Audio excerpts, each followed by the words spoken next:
Tak terasa sudah beberapa minggu Dirga tinggal dengan Bora. Rasa nyaman yang ia rasakan sempat membuatnya lupa kalau ini sebuah cerita di mana dia harus menyelesaikannya. Perlahan perasaan khawatir mulai muncul. Takut akan perasaan tidak bisa kembali.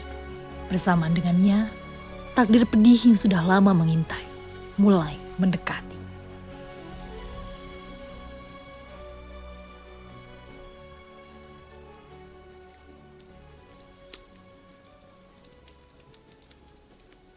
Boran, aku boleh nanya sesuatu nggak? Silahkan, langsung saja. Kamu kenapa memilih tinggal sendiri di dalam hutan? Bukannya di sini menyulitkanmu? Jauh dari semuanya, belum kalau-kalau ada bahaya yang mengintai. Apalagi warga desa juga sepengelihatanku menyukaimu. Tidak ada yang tidak mengenalmu. Jadi, kenapa kau memilih tinggal di sini? Tidak ada alasan khusus. Aku hanya lebih suka tinggal sendiri. Lebih tenang juga rasanya. Jawabannya tidak meyakinkan sih. Tapi, baiklah, akan kuterima. Dan aku tahu ini tiba-tiba. Tapi, aku benar-benar ingin berterima kasih karena kau sudah menerimaku. Ada apa ini? Kau ingin pergi ke suatu tempat? Atau, Dirga, kau sekarat? Sembarangan kalau bicara. Bukan. Aku hanya ingin berterima kasih saja. Oh, kukira ada apa. Ya, santai saja. Aku juga berterima kasih kepadamu. Kau cukup banyak membantu. Dan ternyata, tidak buruk juga rasanya memiliki teman. Sudah cukup lama aku tinggal sendiri. Wah, aku tidak menyangka akan mendengar hal itu. Bau apa ini? Dirga, bajumu. Bajumu terbakar. Waduh, air.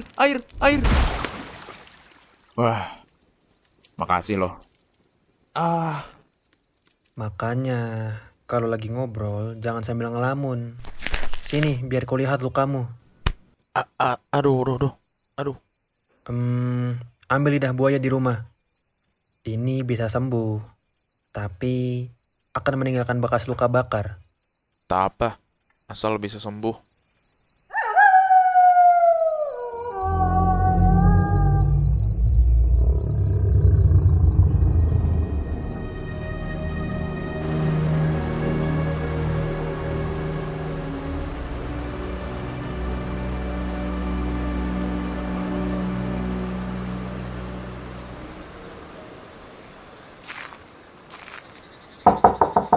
Ki, ini aku, Sadra.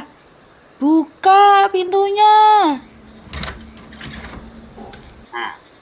Sadra, ada apa gerangan? Jangan bercanda kamu, Ki. Aku datang untuk mengambil yang kau janjikan. Sudah berani mengancam kau sekarang. Tenang saja. Aku sudah mempersiapkan semua yang kau butuhkan. Tapi kau harus ingat perjanjiannya. Tentu saja. Mana mungkin aku lupa. Selain inti dari raksasa itu, semuanya adalah milikmu. Bagus. Ini, ambil 4 kantong ini. Dan kau harus ingat untuk melempar kantong-kantong ini sesuai urutannya. Biji semangka, duri, garam, dan terasi. Jangan sampai salah. Baik, Ki. Akan aku ingat. Bersiaplah, Boran, di bulan purnama yang akan datang.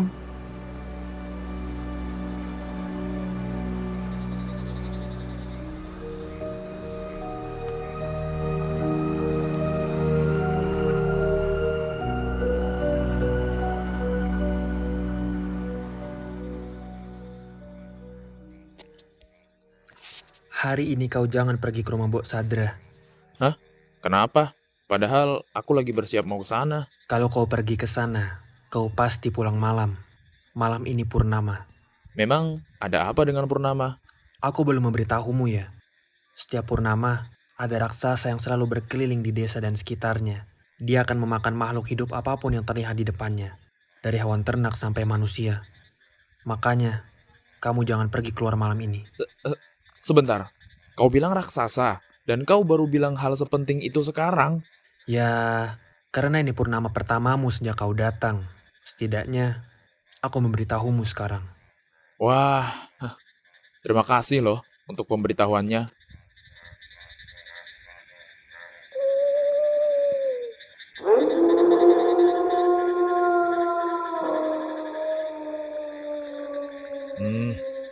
Bagus banget. Gua nggak bisa tidur. Tepat di malam yang mencekam ini. Gua cuci muka aja dah. Wah, itu pintu kamarnya Boran kebuka tuh. Gua isengin ah. Lah, kok kosong? Dia kemana dah? Boran? Boran? Di mana kau? Jangan bercanda. Wah, sialan. Jangan-jangan dia keluar lagi. Nyuruh orang jangan keluar, sendirinya malah keluar. Alas kakinya masih ada, tapi ada jejak kaki manusia ke arah desa. Wah, itu pasti dia. Ngapain sih malam-malam gini? Cari gara-gara aja.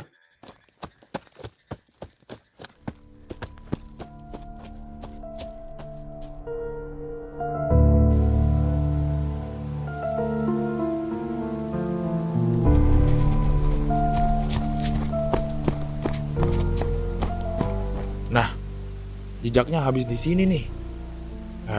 Kemana sih tuh orang? Gila, jejak apa ini? Gede banget. Ini mah pasti punya raksasa yang dibilang Boran. Buset, buset. Mana jejak Boran juga hilang lagi. Oke lah, gua khawatir sama si Boran.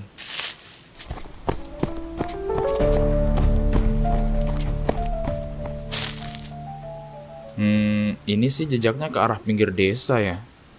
Wah, Mbok, Kiara juga. Waduh, gua kudu cepet. Dirga berlari secepat mungkin ke rumah Mbok. Di sana Dirga tidak bisa mempercayai apa yang ia lihat. Sebuah raksasa dengan tinggi sekitar 8 meter. Diam berdiri di depan rumah Mbok Sadra.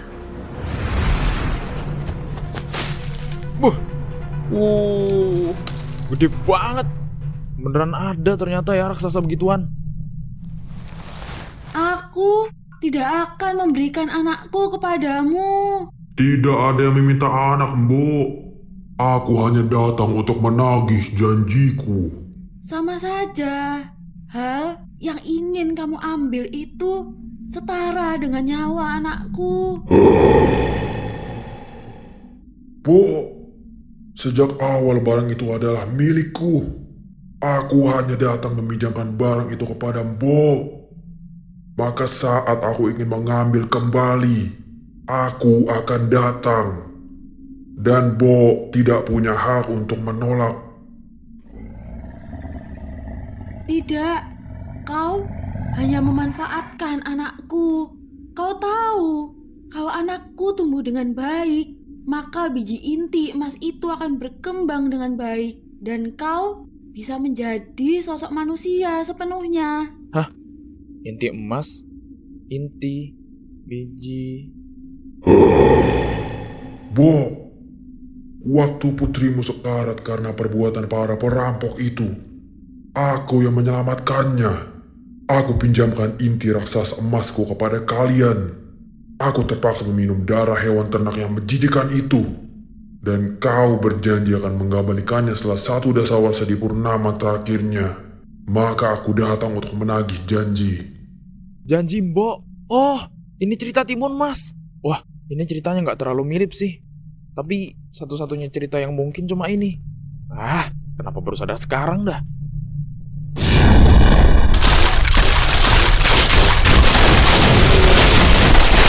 Oh, sudah kabur ya Kiara.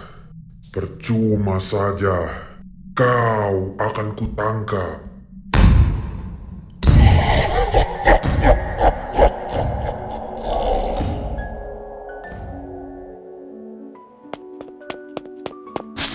Mbok, Mbok gak apa-apa kan?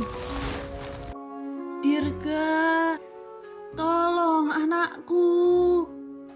Tolong berikan kantong-kantong ini kepadanya. Berikan padanya, lalu lempar ke raksasa itu sesuai urutannya. Urutannya dari biji semangka, duri, garam, lalu terasi. Baik, Mbok. Aku izin pakai kuda yang di belakang.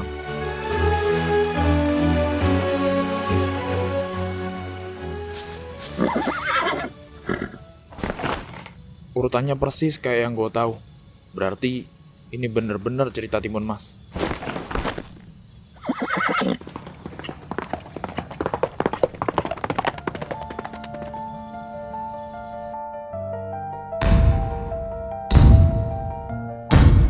Hahaha. Terkejar kau, Kiara. Ayo lebih cepat kuda. Kiara, tangkap kantong ini. Kak Dirga, apa itu?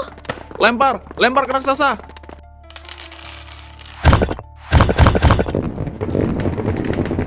Waduh.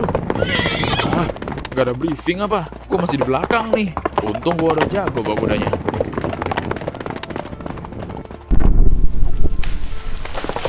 Kiara, aku berhasil menyusulmu. Ini, ambil kantong-kantong ini. Ini titipan dari Mbok. Ingat, lemparkan semuanya ke raksasa secara berurutan. Duri, garam, dan terasi. Oke, terima kasih Kak. Nanti basa-basinya. Itu, si raksasa bangkit lagi. Dirga. Sialan kau. Gimana dia bisa tahu nama gua? Kiara, lempar kantong keduanya sekarang.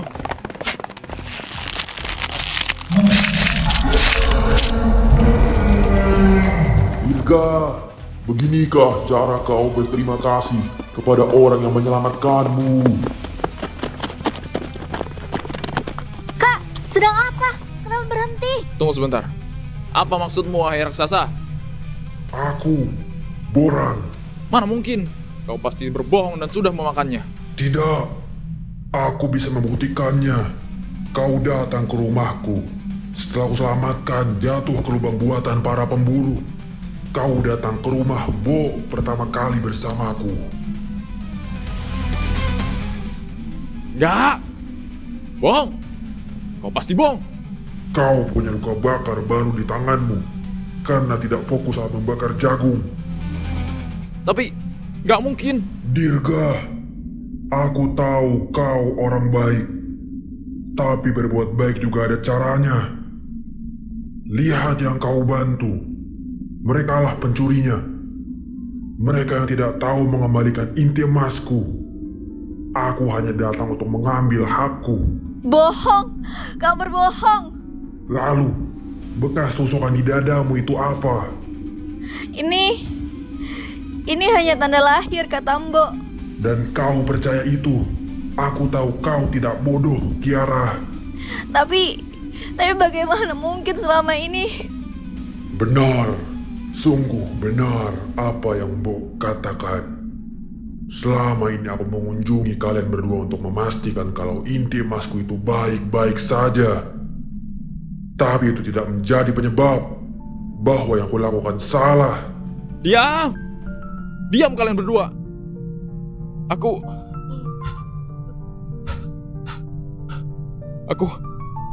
Aku benar-benar tidak tahu harus apa. Gimana ini? Apa ini? Alur cerita terancam berubah. Traveler akan terhapus dari 2 dunia.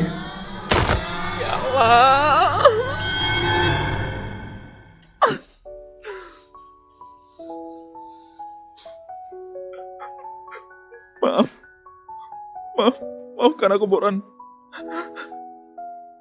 Kau boleh membenciku. Kiara, lempar kantong berikutnya. Maafkan aku, Kak Boran. Maafkan aku juga.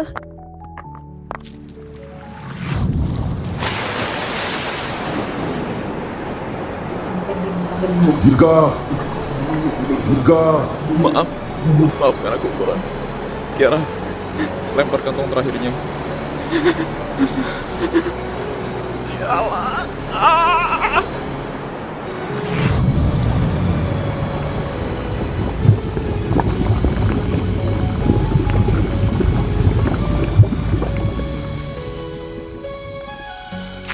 Kiara, kau kembalilah lebih dulu. Kau harus menengok kondisi Mbok di dekat rumah.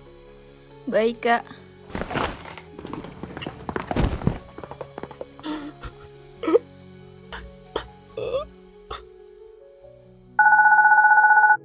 Kata, apa ini?